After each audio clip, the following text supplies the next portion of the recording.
ਪੰਜਾਬ ਮਿਲ USA TV ਤੁਸੀਂ ਦੇਖ ਰਹੇ ਹੋ ਤੇ ਮੈਂ ਸੁਰਭੀ ਸ਼ਰਮਾ ਪੇਸ਼ਾਨ ਇਮੀਗ੍ਰੇਸ਼ਨ ਨਾਲ ਜੁੜੀਆਂ ਹੋਈਆਂ ਕੁਝ ਖਾਸ ਅਪਡੇਟਸ।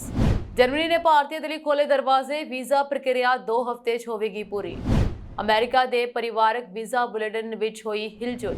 ਭਾਰਤੀਆਂ ਦਾ ਯੂਐਸਏ ਦਾ ਸਟੂਡੈਂਟ ਵੀਜ਼ਾ ਇਸ ਲਈ ਹੁੰਦਾ ਹੈ ਰਿਫਿਊਜ਼। ਵਿਦੇਸ਼ੀਆਂ ਤੇ ਮਿਹਰਬਾਨ ਹੋਏ ਟਰੂਡੋ ਸਰਕਾਰ, ਪੀਆਰ ਲਈ ਅਰਜ਼ੀ ਦੇਣ ਲਈ ਦਿੱਤਾ ਸੱਦਾ। ਆਸਟ੍ਰੇਲੀਆ ਦੇ ਨਵੇਂ ਵੀਜ਼ਾ ਪ੍ਰੋਗਰਾਮ ਲਈ 40,000 ਭਾਰਤੀਆਂ ਵੱਲੋਂ ਅਰਜ਼ੀ ਹੋਈ ਦਾਖਲ। ਸਵੀਡਨ ਦੇਸ਼ ਛੱਡਣ ਵਾਲੇ ਵਿਦੇਸ਼ੀਆਂ ਨੂੰ ਦੇ ਰਹੇ ਲੱਖਾਂ ਰੁਪਏ, ਸਾਹਮਣੇ ਆਈ ਇਹ ਵਜ੍ਹਾ। UAE ਸਣੇ 45 ਦੇਸ਼ਾਂ ਵਿੱਚ ਭਾਰਤੀਆਂ ਲਈ ਵੀਜ਼ਾ ਲੈਣ ਦੀ ਹੁਣ ਲੋੜ ਨਹੀਂ। ਹੁਣ ਇਹਨਾਂ ਦਾ ਵਿਸਥਾਰ। ਜਰਮਨੀ ਨੇ ਭਾਰਤੀਆਂ ਲਈ ਆਪਣੇ ਦਰਵਾਜ਼ੇ ਮੁੜ ਖੋਲ੍ਹਣ ਦੀ ਤਿਆਰੀ ਕਰ ਲਈ ਹੈ। ਅਸਲ ਵਿੱਚ ਜਰਮਨੀ ਆਪਣੀ ਆਰਥਿਕਤਾ ਨੂੰ ਲੀਹ ਤੇ ਰੱਖਣ ਲਈ ਭਾਰਤ ਤੋਂ ਮਦਦ ਦੀ ਉਮੀਦ ਕਰ ਰਿਹਾ ਹੈ। ਜਰਮਨੀ ਦੇ ਚਾਂਸਲਰ ਉਲਾਫ ਦੀ 25 ਅਕਤੂਬਰ ਨੂੰ ਭਾਰਤ ਫੇਰੀ ਤੋਂ ਪਹਿਲਾਂ ਜਰਮਨ ਮੰਤਰੀ ਮੰਡਲ ਨੇ ਦੇਸ਼ ਵਿੱਚ ਭਾਰਤੀ ਹੁਨਰਮੰਦ ਕਾਮਿਆਂ ਨੂੰ ਉਤਸ਼ਾਹਿਤ ਕਰਨ ਲਈ ਕਈ ਅਹਿਮ ਕਦਮ ਚੁੱਕੇ ਹਨ। ਇੱਕ ਰਿਪੋਰਟ ਮੁਤਾਬਕ ਸਕੋਲਸ ਕੈਬਨਿਟ ਨੇ ਕਿਰਤ ਅਤੇ ਵਿਦੇਸ਼ ਮੰਤਰਾਲਿਆਂ ਵੱਲੋਂ ਪੇਸ਼ ਕੀਤੇ ਗਏ 30 ਫੈਸਲੇ ਪਾਸ ਕੀਤੇ, ਜਿਨ੍ਹਾਂ ਦਾ ਉਦੇਸ਼ ਜਰਮਨ ਲੇਬਰ ਮਾਰਕੀਟ ਵਿੱਚ ਹੁਨਰਮੰਦ ਕਾਮਿਆਂ ਦੀ ਕਮੀ ਨੂੰ ਦੂਰ ਕਰਨ ਲਈ ਭਾਰਤੀ ਪੇਸ਼ੇਵਰਾਂ ਨੂੰ ਆਕਰਸ਼ਿਤ ਕਰਨਾ ਹੋਵੇਗਾ। ਜਰਮਨ ਆਰਥਿਕ ਸੰਸਥਾ ਨੇ ਕਿਹਾ ਹੈ ਕਿ ਜਰਮਨੀ ਕਰਮਚਾਰੀਆਂ ਦੀ ਕਮੀ ਦਾ ਸਾਹਮਣਾ ਕਰ ਰਿਹਾ ਹੈ ਅਤੇ ਕਿਹਾ ਹੈ ਕਿ 2023 ਦੇ ਅੰਤ ਤੱਕ ਦੇਸ਼ ਵਿੱਚ 5,70,000 ਖਾਲੀ ਨੌਕਰੀਆਂ ਸਨ। ਉਧਰ ਹੀ ਹੁਣ ਇਸ ਦਾ ਸਮਾਂ ਵੀ ਜਿਹੜਾ ਹੈ ਉਹ ਬਦਲ ਦਿੱਤਾ ਗਿਆ ਹੈ। ਜਰਮਨੀ ਦੇ ਕਿਰਤ ਮੰਤਰੀ ਨੇ ਇਹ ਕਿਹਾ ਹੈ ਕਿ ਭਾਰਤ ਵਿੱਚ ਹਰ ਮਹੀਨੇ 10 ਲੱਖ ਨਵੇਂ ਲੋਕ ਲੇਬਰ ਮਾਰਕੀਟ ਵਿੱਚ ਦਾਖਲ ਹੁੰਦੇ ਹਨ। ਇਹੀ ਕਾਰਨ ਹੈ ਕਿ ਜਰਮਨੀ ਭਾਰਤ ਨੂੰ ਹੁਨਰਮੰਦ ਕਾਮਿਆਂ ਦੇ ਪ੍ਰਵਾਸ ਦੇ ਮਾਮਲੇ ਵਿੱਚ ਇੱਕ ਵਿਸ਼ੇਸ਼ ਸਹਿਯੋਗੀ ਮੰਨਦਾ ਹੈ। ਸਕੋਲਸ ਕੈਬਨਿਟ ਨੇ ਜਿਹੜੇ 30 ਉਪਾਅ ਪਾਸ ਕੀਤੇ ਹਨ, ਇਹਨਾਂ ਵਿੱਚ ਬਹੁਤ ਸਾਰੇ ਕਿਰਤ ਅਤੇ ਵਿਦੇਸ਼ ਮੰਤਰਾਲਿਆਂ ਦੁਆਰਾ ਪ੍ਰਸਤਾਵਿਤ ਕੀਤੇ ਗਏ ਅਤੇ ਇਸ ਦਾ ਉਦੇਸ਼ ਭਾਰਤ ਤੋਂ ਹੁਨਰਮੰਦ ਕਾਮਿਆਂ ਨੂੰ ਆਕਰਸ਼ਿਤ ਕਰਨਾ ਹੈ। ਇਨ੍ਹਾਂ ਉਪਾਵਾਂ ਵਿੱਚ 2024 ਦੇ ਅੰਤ ਤੱਕ ਵੀਜ਼ਾ ਨੂੰ ਡਿਜੀਟਲ ਕਰਨਾ ਸ਼ਾਮਿਲ ਹੈ, ਜੋ ਕਿ ਭਾਰਤੀ ਹੁਨਰਮੰਦ ਕਾਮਿਆਂ ਨੂੰ ਇੱਕ ਸੁਚਾਰੂ ਪ੍ਰਵਾਸ ਪ੍ਰਕਿਰਿਆ ਵਿੱਚ ਮਦਦ ਕਰ ਸਕਦਾ ਹੈ। ਜਰਮਨ ਸਰਕਾਰ ਨੇ ਭਾਰਤੀ ਹੁਨਰਮੰਦ ਕਾਮਿਆਂ ਦੀ ਵੀਜ਼ਾ ਪ੍ਰਕਿਰਿਆ ਲਈ ਦਿਨਾਂ ਦੀ ਗਿਣਤੀ 9 ਮਹੀਨਿਆਂ ਤੋਂ ਘਟਾ ਕੇ 2 ਹਫ਼ਤੇ ਕਰ ਦਿੱਤੀ। ਇਸ ਉਪਾਅ ਦੇ ਨਾਲ ਜਰਮਨੀ ਵਿੱਚ ਲਗਭਗ 4 ਲੱਖ ਕੁਸ਼ਲ ਕਾਮਿਆਂ ਨੂੰ ਫਾਇਦਾ ਹੋ ਸਕਦਾ ਹੈ। ਸੰਘੀ ਕਿਰਤ ਮੰਤਰਾਲੇ ਨੇ ਇਹ ਵੀ ਕਿਹਾ ਹੈ ਕਿ ਉਹ ਜਰਮਨੀ ਵਿੱਚ ਪਹਿਲਾਂ ਤੋਂ ਮੌਜੂਦ ਭਾਰਤੀ ਕਾਲਜ ਵਿਦਿਆਰਥੀਆਂ ਨੂੰ ਸਲਾਹ ਦੇਣ ਲਈ ਵਧੇਰੇ ਸਰਗਰਮ ਹੋ ਜਾਣਗੇ। ਜਰਮਨ ਸਰਕਾਰ ਉਹਨਾਂ ਲੋਕਾਂ ਨੂੰ ਜਰਮਨ ਭਾਸ਼ਾ ਦੀਆਂ ਕਲਾਸਾਂ ਦੀ ਪੇਸ਼ਕਸ਼ ਕਰਨਾ ਚਾਹੁੰਦੀ ਹੈ ਜੋ ਦੇਸ਼ ਵਿੱਚ ਰਹਿਣਾ ਚਾਹੁੰਦੇ ਹਨ। US ਡਿਪਾਰਟਮੈਂਟ ਆਫ ਸਟੇਟ ਵੱਲੋਂ ਨਵੰਬਰ 2024 ਦਾ ਵੀਜ਼ਾ ਬੁਲੇਟਿਨ ਜਾਰੀ ਕਰ ਦਿੱਤਾ ਗਿਆ। ਇਸ ਮਹੀਨੇ ਵੀ ਕੁਝ ਖਾਸ ਹਿਲਜੁਲ ਦੇਖਣ ਨੂੰ ਨਹੀਂ ਮਿਲੀ। ਅਮਰੀਕਾ ਦੇ ਜਿਹੜੇ ਸਿਟੀਜ਼ਨ ਨਾਗਰਿਕਾਂ ਵੱਲੋਂ ਭਾਰਤ 'ਚ ਰਹਿ ਰਹੇ ਆਪਣੇ ਭੈਣਾਂ ਭਰਾਵਾਂ ਨੂੰ F4 ਕੈਟਾਗਰੀ ਲਈ ਅਪਲਾਈ ਕੀਤਾ ਹੈ ਅਤੇ ਭੈਣ ਭਰਾਵਾਂ ਅਤੇ ਬੱਚੇ ਜਿਹੜੇ 21 ਸਾਲ ਤੋਂ ਘੱਟ ਹਨ, ਉਹਨਾਂ ਲਈ ਤਰੀਕ 8 ਮਾਰਚ 2006 ਪਹੁੰਚ ਗਈ ਹੈ। US ਸਿਟੀਜ਼ਨ ਦੇ ਵਿਆਹੇ ਹੋਏ ਬੱਚੇ ਤੇ ਉਹਨਾਂ ਦੇ ਅਗਾਊਂ ਛੋਟੇ ਬੱਚੇ ਯਾਨੀ ਕਿ F3 ਕੈਟਾਗਰੀ ਲਈ ਜਿਨ੍ਹਾਂ ਨੇ ਅਪਲਾਈ ਕੀਤਾ ਹੈ, ਉਹਨਾਂ ਦੀ ਤਰੀਕ 15 ਅਪ੍ਰੈਲ 2010 ਤੇ ਪਹੁੰਚ ਗਈ ਹੈ। ਗ੍ਰੀਨ ਕਾਰਡ ਹੋਲਡਰ ਵੱਲੋਂ ਅਪਲਾਈ ਕੀਤੇ 21 ਸਾਲ ਤੋਂ ਵੱਧ ਉਮਰ ਦੇ ਬੱਚੇ ਜੋ ਕਿ F2B ਕੈਟਾਗਰੀ ਨਾਲ ਸੰਬੰਧਿਤ ਹਨ, ਅਰਜ਼ੀਕਾਰਾਂ ਦੀ ਉਡੀਕ ਮਿਤੀ ਇਸ ਵੇਲੇ 1 ਮਈ 2016 ਚੱਲ ਰਹੀ ਹੈ। ਇਸ ਵਾਰ ਇਸ ਵਿੱਚ ਕੋਈ ਤਬਦੀਲੀ ਦੇਖਣ ਨੂੰ ਨਹੀਂ ਮਿਲੀ। ਗ੍ਰੀਨ ਕਾਰਡ ਹੋਲਡਰ ਪਤੀ ਪਤਨੀ ਦੇ 21 ਸਾਲ ਤੋਂ ਘੱਟ ਬੱਚੇ ਜਿਹੜੇ ਕਿ F2A ਕੈਟਾਗਰੀ 'ਚ ਆਉਂਦੇ ਹਨ, ਉਹਨਾਂ ਦੀ ਤਰੀਕ 1 ਜਨਵਰੀ 2022 ਪਹੁੰਚ ਗਈ ਹੈ। ਅਮਰੀਕਨ ਸਿਟੀਜ਼ਨ ਦੇ ਅਣਵਿਆਹੇ ਬੱਚੇ ਜਿਹੜੇ ਕਿ 21 ਸਾਲ ਤੋਂ ਵੱਧ ਹਨ, ਉਹਨਾਂ ਦੀ ਸਮਾਂ ਸੂਚੀ 22 ਅਕਤੂਬਰ 2015 ਦਰਸਾ ਰਹੀ ਹੈ। ਇਸ ਵਿੱਚ ਵੀ ਕੋਈ ਵਾਧਾ ਨਹੀਂ ਹੋਇਆ। ਨੈਸ਼ਨਲ ਵੀਜ਼ਾ ਸੈਂਟਰ ਵੱਲੋਂ ਇੰਟਰਵਿਊ ਦਾ ਸਮਾਂ F4 ਕੈਟਾਗਰੀ ਲਈ 1 ਅਗਸਤ 2006 ਤੋਂ ਪਹਿਲਾਂ ਅਪਲਾਈ ਹੋਏ ਅਰਜ਼ੀਕਾਰਾਂ ਤੋਂ ਪੇਪਰ ਮੰਗੇ ਜਾ ਰਹੇ ਹਨ। F3 ਕੈਟਾਗਰੀ ਲਈ 22 ਅਪ੍ਰੈਲ 2012, F2B ਕੈਟਾਗਰੀ ਲਈ 1 ਜਨਵਰੀ 2017, F2A ਕੈਟਾਗਰੀ ਲਈ 15 ਜੁਲਾਈ 2024 ਅਤੇ F1 ਕੈਟਾਗਰੀ ਲਈ 1 ਸਤੰਬਰ 2017 ਵਾਲੀਆਂ ਕੋਲੋਂ ਸਪੋਰਟਿੰਗ ਪੇਪਰ ਮੰਗਵਾਏ ਜਾ ਰਹੇ ਹਨ। ਵੱਡੀ ਗਿਣਤੀ ਵਿੱਚ ਭਾਰਤੀ ਪੜ੍ਹਾਈ ਅਤੇ ਚੰਗੇ ਕੈਰੀਅਰ ਲਈ ਅਮਰੀਕਾ ਜਾਣਾ ਪਸੰਦ ਕਰਦੇ ਹਨ। ਭਾਰਤੀਆਂ ਨੂੰ ਅਮਰੀਕਾ ਵਿੱਚ ਯੂਨੀਵਰਸਿਟੀਆਂ ਜਾਂ ਕਾਲਜ ਵਿੱਚ ਪੜ੍ਹਨ ਲਈ F1 ਵੀਜ਼ਾ ਲੈਣਾ ਪੈਂਦਾ ਹੈ। ਵਿਦਿਆਰਥੀ ਵੀਜ਼ਾ ਲਈ ਅਪਲਾਈ ਕਰਨ ਵਿੱਚ ਬਹੁਤ ਸਮਾਂ ਲੱਗਦਾ ਹੈ। ਇਸ ਕਾਰਨ ਵਿਦਿਆਰਥੀ ਕੋਰਸ ਸ਼ੁਰੂ ਹੋਣ ਤੋਂ ਪਹਿਲਾਂ ਹੀ ਵੀਜ਼ਾ ਲਈ ਅਪਲਾਈ ਕਰ ਦਿੰਦੇ ਹਨ ਤਾਂ ਜੋ ਜਲਦੀ ਤੋਂ ਜਲਦੀ ਉਹਨਾਂ ਨੂੰ ਅੰਬੈਸੀ ਵਿਖੇ ਇੰਟਰਵਿਊ ਲਈ ਬੁਲਾਇਆ ਜਾ ਸਕੇ। ਹਾਲਾਂਕਿ ਕਈ ਮੌਕਿਆਂ ਤੇ ਇਹ ਵੀ ਦੇਖਿਆ ਗਿਆ ਹੈ ਕਿ ਵੀਜ਼ਾ ਅਰਜ਼ੀਆਂ ਰੱਦ ਹੋ ਜਾਂਦੀਆਂ ਹਨ, ਜਿਸ ਕਾਰਨ ਵਿਦਿਆਰਥੀਆਂ ਦਾ ਅਮਰੀਕਾ 'ਚ ਪੜ੍ਹਾਈ ਕਰਨ ਦਾ ਸੁਪਨਾ ਟੁੱਟ ਜਾਂਦਾ ਹੈ।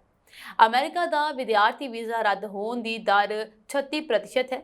2024 ਵਿੱਚ ਯੂਐਸ ਕੌਂਸਲਰ ਦਫ਼ਤਰਾਂ ਵਿੱਚ 2,35,355 ਵੀਜ਼ਾ ਅਰਜ਼ੀਆਂ ਨੂੰ ਰੱਦ ਕੀਤਾ ਗਿਆ।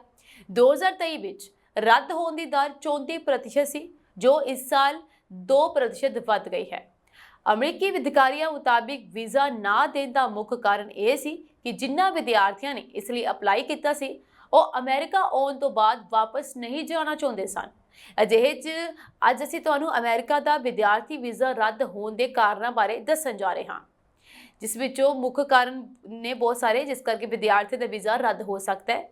ਭਾਰਤੀ ਵਿਦਿਆਰਥੀਆਂ ਲਈ ਅਮਰੀਕੀ ਵਿਦਿਆਰਥੀ ਵੀਜ਼ਾ F1 ਜਾਂ M1 ਵੀਜ਼ਾ ਰੱਦ ਕਰਨ ਦੇ ਕਈ ਕਾਰਨ ਹੋ ਸਕਦੇ ਹਨ, ਜਿਸ ਵਿੱਚ ਪ੍ਰਮੁੱਖ ਜਿਹੜੇ ਕਾਰਨ ਹੈ, ਜਿਸ ਵਿੱਚ ਵਿੱਤੀ ਸਹਾਇਤਾ ਦੀ ਘਾਟ। ਜੇਕਰ ਤੁਸੀਂ ਇਹ ਸਾਬਤ ਨਹੀਂ ਕਰ ਪਾਉਂਦੇ ਕਿ ਤੁਹਾਡੇ ਕੋਲ ਅਧਿਐਨ ਅਤੇ ਸੰਯੁਕਤ ਰਾਜ ਵਿੱਚ ਰਹਿਣ ਦੇ ਖਰਚਿਆਂ ਨੂੰ ਪੂਰਾ ਕਰਨ ਲਈ ਲੋੜੀਂਦੇ ਫੰਡ ਹਨ, ਤਾਂ ਤੁਹਾਡਾ ਵੀਜ਼ਾ ਰੱਦ ਕੀਤਾ ਜਾ ਸਕਦਾ ਹੈ। ਦੂਸਰੀ ਹੈ ਅਕੈਡਮਿਕ ਯੋਗਤਾ।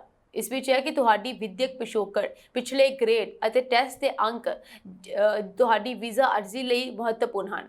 ਜੇਕਰ ਤੁਹਾਡੇ ਕੋਲ ਵੀਜ਼ਾ ਅਫਸਰ ਨੂੰ ਸੰਤੁਸ਼ਟ ਕਰਨ ਲਈ ਲੋੜੀਂਦੇ ਯੋਗਤਾ ਨਹੀਂ ਹੈ, ਤਾਂ ਤੁਹਾਡਾ ਵੀਜ਼ਾ ਰੱਦ ਕੀਤਾ ਜਾ ਸਕਦਾ ਹੈ।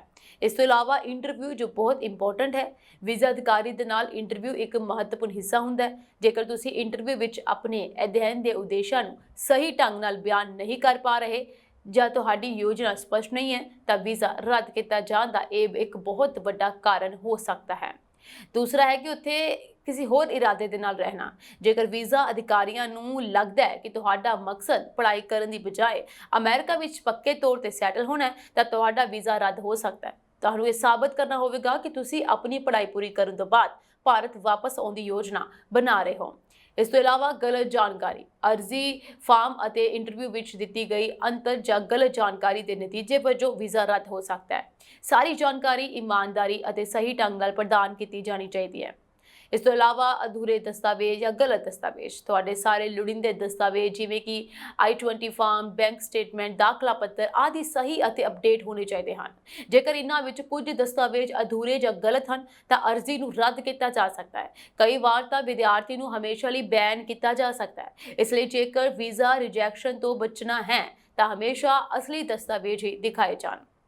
ਇਸ ਤੋਂ ਇਲਾਵਾ ਕੋਈ ਵੀ ਅਪਰਾਧਿਕ ਰਿਕਾਰਡ, ਜੇਕਰ ਤੁਹਾਡਾ ਕੋਈ ਅਪਰਾਧਿਕ ਰਿਕਾਰਡ ਹੈ ਜਾਂ ਤੁਸੀਂ ਕਿਸੇ ਵੀ ਵੀਜ਼ਾ ਨਿਯਮਾਂ ਦੀ ਉਲੰਘਣਾ ਕੀਤੀ ਹੈ, ਤਾਂ ਤੁਹਾਡਾ ਵਿਦਿਆਰਥੀ ਵੀਜ਼ਾ ਪ੍ਰਾਪਤ ਕਰਨਾ ਮੁਸ਼ਕਿਲ ਹੋ ਸਕਦਾ ਹੈ।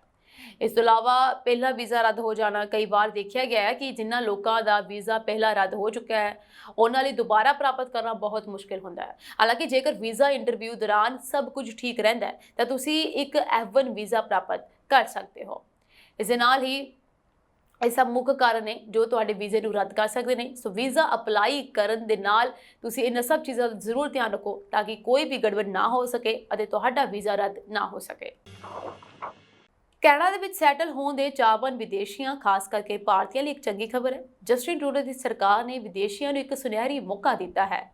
Department of immigration, refugees and citizenship Canada ਨੇ ਐਕਸਪ੍ਰੈਸ ਐਂਟਰੀ ਪ੍ਰਣਾਲੀ ਦੇ ਤਹਿਤ ਵਿਦੇਸ਼ੀਆਂ ਨੂੰ ਸਥਾਈ ਨਿਵਾਸ ਲਈ ਅਰਜ਼ੀ ਦੇਣ ਲਈ ਸੱਦਾ ਦਿੱਤਾ ਹੈ। ਇਹ ਸੱਦਾ ਪੱਤਰ 10 ਅਕਤੂਬਰ ਨੂੰ ਭੇਜੇ ਗਏ ਸਨ। Federal Skilled Work Program, Canadian Experience Class ਅਤੇ ਫੈਡਰਲ ਸਕਿਲਡ ਟ੍ਰੇਡ ਪ੍ਰੋਗਰਾਮ ਲਈ ਅਰਜ਼ੀ ਦੇਣ ਲਈ ਸੱਦੇ ਇਸ ਦੌਰ ਯਾਨੀ ਇਸ ਰਾਊਂਡ ਰਾਹੀਂ ਜਾਰੀ ਕੀਤੇ ਜਾਂਦੇ ਹਨ। ਫਾਈਨੈਂਸ਼ੀਅਲ ਟਾਈਮਜ਼ ਦੀ ਰਿਪੋਰਟ ਮੁਤਾਬਿਕ 1000 ਸੱਦੇ ਜਾਰੀ ਕੀਤੇ ਗਏ ਹਨ। ਰਿਪੋਰਟ ਵਿੱਚ ਕਿਹਾ ਗਿਆ ਹੈ ਕਿ ਸਭ ਤੋਂ ਹੇਠਲੇ ਦਰਜੇ ਵਾਲੇ ਉਮੀਦਵਾਰ ਦਾ CRS ਸਕੋਰ 444 ਸੀ। ਇਹ ਐਪਲੀਕੇਸ਼ਨ ਫ੍ਰੈਂਚ ਭਾਸ਼ਾ ਵਿੱਚ ਮਹਾਰਤ ਦੇ ਅਧੀਨ ਜਾਰੀ ਕੀਤੀ ਜਾਂਦੀ ਹੈ। ਐਕਸਪ੍ਰੈਸ ਐਂਟਰੀ ਲਈ ਯੋਗ ਹੋਣ ਲਈ ਬਿਨੈਕਾਰਾਂ ਨੂੰ ਇੱਕ ਪ੍ਰਵਾਨਿਤ ਭਾਸ਼ਾ ਟੈਸਟ ਦੇ ਕੇ ਆਪਣੇ ਪ੍ਰੋਗਰਾਮ ਲਈ ਲੋੜੀਂਦੇ ਘੱਟੋ-ਘੱਟ ਨਤੀਜੇ ਪ੍ਰਾਪਤ ਕਰਨੇ ਪੈਂਦੇ ਹਨ। ਇਸ ਤੋਂ ਇਲਾਵਾ ਤੁਹਾਨੂੰ ਆਪਣੀ ਐਂਟਰੀ ਪ੍ਰੋਫਾਈਲ ਨੂੰ ਪੂਰਾ ਕਰਦੇ ਸਮੇਂ ਆਪਣੀ ਅੰਗਰੇਜ਼ੀ ਜਾਂ ਫ੍ਰੈਂਚ ਭਾਸ਼ਾ ਦੀ ਯੋਗਤਾ ਨੂੰ ਸਾਬਤ ਕਰਨਾ ਹੋਵੇਗਾ। IRCC ਬਿਨੈਕਾਰਾਂ ਦੀ ਅੰਗਰੇਜ਼ੀ ਜਾਂ ਫ੍ਰੈਂਚ ਦੇ ਪੱਧਰ ਨੂੰ ਮਾਪਣ ਦੇ ਲਈ CLB ਅਤੇ NCLC ਬੈਂਚਮਾਰਕ ਦੀ ਵਰਤੋਂ ਕਰਦਾ ਹੈ। ਕੈਨੇਡੀਅਨ ਸਰਕਾਰ ਐਕਸਪ੍ਰੈਸ ਐਂਟਰੀ ਪ੍ਰਣਾਲੀ ਦੀ ਵਰਤੋਂ ਕਰਨ ਵਾਲੇ ਉਮੀਦਵਾਰਾਂ ਲਈ ਹਰ 2 ਹਫ਼ਤਿਆਂ ਬਾਅਦ ਚੋਣ ਸਮਾਗਮਾਂ ਦਾ ਆਯੋਜਨ ਕਰਦੀ ਹੈ। ਪ੍ਰੋਵਿੰਸ਼ਨਲ ਨਾਮਜ਼ਦ ਪ੍ਰੋਗਰਾਮ ਦੀ ਸਭ ਤੋਂ ਤਾਜ਼ਾ ਚੋਣ ਪ੍ਰਕਿਰਿਆ 7 ਅਕਤੂਬਰ 2024 ਨੂੰ ਹੋਈ ਸੀ। ਫਿਰ ਅਪਲਾਈ ਕਰਨ ਦੇ ਲਈ 1613 ਸੱਦੇ ਭੇਜੇ ਗਏ। ਦੂਜੇ ਦੇਸ਼ਾਂ ਦੇ ਵਿਅਕਤੀ ਜੋ ਕੈਨੇਡਾ ਵਿੱਚ ਰਹਿਣ ਦੇ ਲਈ ਆਉਣਾ ਚਾਹੁੰਦੇ ਹਨ ਉਹ PNP ਜਾਂ ਸੂਬਿਆਈ ਨਾਮਜ਼ਦ ਪ੍ਰੋਗਰਾਮ ਰਾਹੀਂ ਕੈਨੇਡੀਅਨ ਪਰਮਾਨੈਂਟ ਰੈਜ਼ੀਡੈਂਟ ਸਟੇਟਸ ਲਈ ਅਰਜ਼ੀ ਦੇ ਸਕਦੇ ਹਨ। ਇਹ ਉਹਨਾਂ ਨੂੰ ਕਿਸੇ ਖਾਸ ਸੂਬੇ ਜਾਂ ਖੇਤਰ ਵਿੱਚ ਰਹਿਣ, ਕੰਮ ਕਰਨ ਅਤੇ ਰਹਿਣ ਦੀ ਇਜਾਜ਼ਤ ਦਿੰਦਾ ਹੈ। ਆਸਟ੍ਰੇਲੀਆ ਦੇ ਨਵੇਂ working holiday maker visa programme ਤਹਿਤ ਜਾਰੀ 1000 ਸਪੋਰਟਸ ਲਈ ਮਹਿਜ 2 ਹਫ਼ਤਿਆਂ ਦੌਰਾਨ 40,000 ਭਾਰਤੀਆਂ ਨੇ ਅਰਜ਼ੀਆਂ ਦਾਖਲ ਕੀਤੀਆਂ ਹਨ। ਇਹ ਦਾਅਵਾ ਆਸਟ੍ਰੇਲੀਆ ਦੇ ਪ੍ਰਵਾਸ ਬਾਰੇ ਰਾਜ ਮੰਤਰੀ ਮੈਟ ਨੇ ਕੀਤਾ ਹੈ। ਇਸ ਨਵੇਂ ਵੀਜ਼ੇ ਤਹਿਤ 18 ਤੋਂ 30 ਸਾਲ ਉਮਰ ਵਰਗ ਦੇ ਭਾਰਤੀ ਆਸਟ੍ਰੇਲੀਆ ਵਿੱਚ 1 ਸਾਲ ਲਈ ਰਹਿਣ ਤੋਂ ਇਲਾਵਾ ਪੜ੍ਹ ਤੇ ਆਪਣੀ ਮਰਜ਼ੀ ਦਾ ਕੰਮ ਵੀ ਕਰ ਸਕਣਗੇ। ਉਧਰ ਹੀ ਉਹਨਾਂ ਨੇ ਕਿਹਾ ਕਿ Australian working holiday maker programme ਦੀ ਸ਼ੁਰੂਆਤ ਦੋਵਾਂ ਮੁਲਕਾਂ ਦੇ ਰਿਸ਼ਤਿਆਂ ਨੂੰ ਮਜ਼ਬੂਤ ਕਰਨ ਦੀ ਦਿਸ਼ਾ 'ਚ ਅਹਿਮ ਪੇਸ਼ਕਦਮੀ ਹੈ। ਉਹਨਾਂ ਨੇ ਕਿਹਾ ਵੀਜ਼ਾ ਬੈਲਟ ਦਾ ਅਮਲ 1 ਅਕਤੂਬਰ ਤੋਂ ਖੁੱਲ੍ਹ ਗਿਆ ਹੈ ਤੇ ਇਸ ਮਹੀਨੇ ਦੇ ਅਖੀਰ ਤੱਕ ਬੰਦ ਹੋ ਜਾਵੇਗਾ। ਸਫਲ ਉਮੀਦਵਾਰਾਂ ਦੀ ਰੈਂਡਮਲੀ ਚੋਣ ਕੀਤੀ ਜਾਵੇਗੀ ਤੇ ਉਹ ਅਗਲੇ ਸਾਲ ਤੋਂ ਆਸਟ੍ਰੇਲੀਆ 'ਚ ਰਹਿ ਸਕਣਗੇ। ਸਵੀਡਨ ਦੀ ਸਰਕਾਰ ਨੇ ਹਾਲ ਹੀ 'ਚ ਘੋਸ਼ਣਾ ਕੀਤੀ ਹੈ ਕਿ 2026 ਤੋਂ ਉਹ ਪ੍ਰਵਾਸੀਆਂ ਨੂੰ ਦੇਸ਼ ਛੱਡਣ ਅਤੇ ਆਪਣੇ ਮੂਲ ਦੇਸ਼ ਵਿੱਚ ਵਾਪਸ ਜਾਣ ਦੇ ਲਈ $3,50,000 ਸਵੀਡਿਸ਼ ਕਰੋਨਰ ਲਗਭਗ $34,000 ਤੱਕ ਦਾ ਭੁਗਤਾਨ ਕਰੇਗਾ। ਭਾਰਤੀ ਰੁਪਈਆ ਵਿੱਚ ਇਹ ਰਾਸ਼ੀ ਕਰੀਬ 28 ਲੱਖ ਰੁਪਏ ਤੋਂ ਜ਼ਿਆਦਾ ਬਣਦੀ ਹੈ। ਇਹ ਸਵੀਡਨ ਦੀ ਨਵੀਂ ਇਮੀਗ੍ਰੇਸ਼ਨ ਨੀਤੀ ਦਾ ਹਿੱਸਾ ਹੈ ਜਿਸ ਦਾ ਉਦੇਸ਼ ਪ੍ਰਵਾਸੀਆਂ ਦੀ ਗਿਣਤੀ ਨੂੰ ਘਟਾਉਣਾ ਅਤੇ ਉਹਨਾਂ ਨੂੰ ਉਤਸ਼ਾਹਿਤ ਕਰਨਾ ਹੈ ਜੋ ਬੇਰੁਜ਼ਗਾਰ ਹਨ ਜਾਂ ਜਿਨ੍ਹਾਂ ਦੀ ਆਮਦਨ ਇੰਨੀ ਘੱਟ ਹੈ ਕਿ ਉਹਨਾਂ ਨੂੰ ਰਾਜ ਤੋਂ ਸਹਾਇਤਾ ਦੀ ਲੋੜ ਹੈ। ਸਵੀਡਿਸ਼ ਮੰਤਰੀ ਨੇ ਕਿਹਾ ਕਿ ਅਸੀਂ ਆਪਣੀ ਮਾਈਗ੍ਰੇਸ਼ਨ ਨੀਤੀ ਵਿੱਚ ਵਿਆਪਕ ਤਬਦੀਲੀਆਂ ਵਿੱਚੋਂ ਲੰਘ ਰਹੇ ਹਾਂ। ਸਵੀਡਨ ਦੇ ਇਸ ਫੈਸਲੇ ਦਾ ਵਿਰੋਧੀ ਪਾਰਟੀਆਂ ਨੇ ਵੀ ਸਮਰਥਨ ਕੀਤਾ। ਸਤੰਬਰ 2024 ਵਿੱਚ ਨਵੀਂ ਵਿਦੇਸ਼ ਨੀਤੀ ਘੋਸ਼ਿਤ ਹੋਈ। ਸਵੀਡਨ ਨੂੰ ਲੰਬੇ ਸਮੇਂ ਤੋਂ ਮਨੁੱਖਤਾਵਾਦੀ ਮਹਾਸ਼ਕਤੀ ਵਜੋਂ ਦੇਖਿਆ ਜਾਂਦਾ ਹੈ ਜਿਸ ਨੇ ਸੰਘਰਸ਼ ਪ੍ਰਭਾਵੀ ਦੇਸ਼ਾਂ ਦੇ ਸ਼ਰਨਾਰਥੀਆਂ ਨੂੰ ਸ਼ਰਨ ਦਿੱਤੀ ਸੀ। ਪਰ ਪਿਛਲੇ ਕੁਝ ਸਾਲਾਂ ਵਿੱਚ ਵੱਡੀ ਗਿਣਤੀ ਵਿੱਚ ਪ੍ਰਵਾਸੀਆਂ ਦੇ ਏਕੀਕਰਨ ਵਿੱਚ ਸਮੱਸਿਆਵਾਂ ਸਾਹਮਣੇ ਆਈਆਂ। ਨਤੀਜਾ ਇਹ ਹੈ ਕਿ ਸਵੀਡਨ ਦੀ ਸਰਕਾਰ ਜੋ ਹੁਣ ਸੱਜੇ ਪੱਖੀ ਸਵੀਡਨ ਡੈਮੋਕ੍ਰੇਟਸ ਦੇ ਸਮਰਥਨ ਨਾਲ ਸ਼ਾਸਨ ਕਰਦੀ ਹੈ ਆਪਣੀਆਂ ਇਮੀਗ੍ਰੇਸ਼ਨ ਨੀਤੀਆਂ ਨੂੰ ਸਖਤ ਕਰ ਰਹੀ ਹੈ। ਵਰਤਮਾਨ ਵਿੱਚ ਸਵੀਡਨ ਵਾਪਸ ਪਰਤਣ ਵਾਲੇ ਪ੍ਰਵਾਸੀਆਂ ਨੂੰ ਛੋਟੀਆਂ ਗ੍ਰਾਂਟਾਂ ਦੀ ਪੇਸ਼ਕਸ਼ ਕਰਦਾ ਹੈ ਜਿਸ ਵਿੱਚ ਵੱਧ ਤੋਂ ਵੱਧ 10,000 ਕਰੋਨਰ ਪ੍ਰਤੀ ਬਾਲਗ ਅਤੇ 5,000 ਕਰੋਨਰ ਪ੍ਰਤੀ ਬੱਚਾ ਦਿੱਤੀ ਜਾਂਦੀ ਹੈ ਜੋ ਕੁੱਲ ਮਿਲਾ ਕੇ ਇੱਕ ਪਰਿਵਾਰ ਲਈ 40,000 ਕਰੋਨਰ ਤੱਕ ਸੀਮਿਤ ਹੈ। ਪਰ ਪਿਛਲੇ ਸਾਲ ਸਿਰਫ ਇੱਕ ਵਿਅਕਤੀ ਨੇ ਇਸ ਸਕੀਮ ਦਾ ਲਾਭ ਲਿਆ ਸੀ। ਇਸ ਨਵੀਂ ਤਜਵੀਜ਼ ਦਾ ਉਦੇਸ਼ ਇਹ ਯਕੀਨੀ ਬਣਾਉਣਾ ਹੈ ਕਿ ਵੱਧ ਤੋਂ ਵੱਧ ਲੋਕ ਇਸ ਦਾ ਲਾਭ ਲੈਣ, ਖਾਸ ਤੌਰ ਤੇ ਉਹ ਲੋਕ ਜੋ ਲੰਬੇ ਸਮੇਂ ਤੋਂ ਬੇਰੁਜ਼ਗਾਰ ਹਨ ਜਾਂ ਸਰਕਾਰੀ ਸਹਾਇਤਾ ਤੇ ਨਿਰਭਰ ਹਨ। ਦੁਬਈ ਭਾਰਤੀਆਂ ਦੇ ਮਨਪਸੰਦ ਸਥਾਨਾਂ ਵਿੱਚੋਂ ਇੱਕ ਹੈ। ਦੁਬਈ ਅਤੇ ਆਬੂ ਧਾਬੀ ਵਰਗੇ ਸ਼ਹਿਰਾਂ ਦੀ ਪੜਚੋਲ ਕਰਨਾ ਬਹੁਤ ਸਾਰੇ ਭਾਰਤੀਆਂ ਦਾ ਸੁਪਨਾ ਹੈ। ਹਾਲਾਂਕਿ UAE ਦੀ ਯਾਤਰਾ ਦੀ ਯੋਜਨਾ ਬਣਾਉਣ ਤੋਂ ਪਹਿਲਾਂ ਤੁਹਾਨੂੰ ਵੀਜ਼ਾ ਲਈ ਅਰਜ਼ੀ ਦੇਣੀ ਪਵੇਗੀ। ਵੀਜ਼ਾ ਪ੍ਰਾਪਤ ਕਰਨ ਦੀ ਪ੍ਰਕਿਰਿਆ ਕਾਫੀ ਲੰਬੀ ਅਤੇ ਥਕਾ ਦੇਣ ਵਾਲੀ ਹੁੰਦੀ ਸੀ, ਪਰ ਹੁਣ UAE ਨੇ ਭਾਰਤੀਆਂ ਲਈ ਵੀਜ਼ਾ ਔਨ ਅਰਾਈਵਲ ਦੀ ਸਹੂਲਤ ਪ੍ਰਦਾਨ ਕੀਤੀ ਹੈ। ਵੀਜ਼ਾ ਔਨ ਅਰਾਈਵਲ ਦਾ ਮਤਲਬ ਹੈ ਕਿ ਤੁਹਾਨੂੰ UAE ਜਾਣ ਲਈ ਪਹਿਲਾਂ ਤੋਂ ਵੀਜ਼ਾ ਲੈਣ ਦੀ ਲੋੜ ਨਹੀਂ ਪਵੇਗੀ। UAE ਪਹੁੰਚਣ ਤੇ ਤੁਸੀਂ ਹਵਾਈ ਅੱਡੇ ਜਾਂ ਬਾਰਡਰ ਚੈੱਕ ਪੁਆਇੰਟ ਤੋਂ ਤੁਰੰਤ ਵੀਜ਼ਾ ਪ੍ਰਾਪਤ ਕਰਨ ਦੇ ਯੋਗ ਹੋਵੋਗੇ। ਇਸ ਲਈ ਤੁਹਾਨੂੰ ਸਿਰਫ ਇੱਕ ਫਾਰਮ ਭਰਨਾ ਹੋਵੇਗਾ ਅਤੇ ਜ਼ਰੂਰੀ ਦਸਤਾਵੇਜ਼ ਜਮ੍ਹਾਂ ਕਰਨੇ ਪੈਣਗੇ ਅਤੇ ਤੁਹਾਨੂੰ ਆਸਾਨੀ ਨਾਲ ਵੀਜ਼ਾ ਮਿਲ ਜਾਵੇਗਾ। UAE ਦੇ ਇਸ ਫੈਸਲੇ ਨਾਲ ਭਾਰਤੀਆਂ ਦੀ ਯਾਤਰਾ ਹੋਰ ਆਸਾਨ ਹੋ ਜਾਵੇਗੀ। UAE ਤੋਂ ਇਲਾਵਾ ਦੁਨੀਆ ਦੇ ਹੋਰ ਕਿਹੜੇ ਦੇਸ਼ ਭਾਰਤੀਆਂ ਨੂੰ ਵੀਜ਼ਾ ਔਨ ਅਰਾਈਵਲ ਸਹੂਲਤ ਪ੍ਰਦਾਨ ਕਰਦੇ ਹਨ? ਇਸ ਵਿੱਚ ਕਈ ਨਾਮ ਸ਼ਾਮਲ ਹਨ ਜਿਸ ਵਿੱਚ ਪਹਿਲਾ ਨਾਮ ਆਉਂਦਾ ਹੈ ਅਰਮਾਨੀਆ ਜਿਸ ਵਿੱਚ 120 ਦਿਨ ਲੱਗਦੇ ਨੇ। ਦੂਸਰਾ ਨਾਮ ਅਜ਼ਰਬਾਈਜਾਨ ਜਿਸ ਵਿੱਚ 30 ਦਿਨ। ਤੀਸਰਾ ਨਾਮ ਬੋਲੀਵੀਆ 90 ਦਿਨ। ਇਸ ਤੋਂ ਇਲਾਵਾ ਕਾਂਗੋ 90 ਦਿਨ, ਜਿਬੂਟੀ 90 ਦਿਨ, ਭੂਮੱਧੀ ਗਿਨੀ NA, ਇਥੋਪੀਆ 90 ਦਿਨ, ਗੈਬਨ 90 ਦਿਨ, ਗਿਨੀ ਵੀ 90 ਦਿਨ। ਉਸ ਤੋਂ ਬਾਅਦ ਗਿਨੀ ਬਿਸਾਊ 90 ਦਿਨ। ਇਸ ਤੋਂ ਇਲਾਵਾ ਇੰਡੋਨੇਸ਼ੀਆ 30 ਦਿਨ, ਜਾਰਡਨ NA। ਇਹ ਸਾਰੇ ਉਹ ਦੇਸ਼ ਨੇ ਜੋ ਔਨ ਅਰਾਈਵਲ ਤੁਹਾਨੂੰ ਵੀਜ਼ਾ ਪ੍ਰਦਾਨ ਕਰਦੇ ਨੇ। ਸਵੇਸੀਜੀ ਇਮੀਗ੍ਰੇਸ਼ਨ ਨਾਲ ਜੁੜੀਆਂ ਹੋਈਆਂ ਕੁਝ ਖਾਸ ਅਪਡੇਟਸ ਹੋਰ ਅਪਡੇਟਸ ਨਾਲ ਜੁੜੇ ਰਹਿਣ ਦੇ ਲਈ ਤੁਸੀਂ ਬਣੇ ਰਹੋ ਜੀ ਪੰਜਾਬ ਮੇਲ USA TV ਦੇ ਨਾਲ। ਫਿਲਹਾਲ ਦੇ ਲਈ ਮੈਨੂੰ ਯਾਨੀ ਕਿ ਸੁਰਵੀ ਸ਼ਰਮਾ ਤੋਂ ਇਜਾਜ਼ਤ। ਤੁਹਾਡੇ ਸਭ ਦਾ ਜੀ ਬਹੁਤ ਬਹੁਤ ਧੰਨਵਾਦ।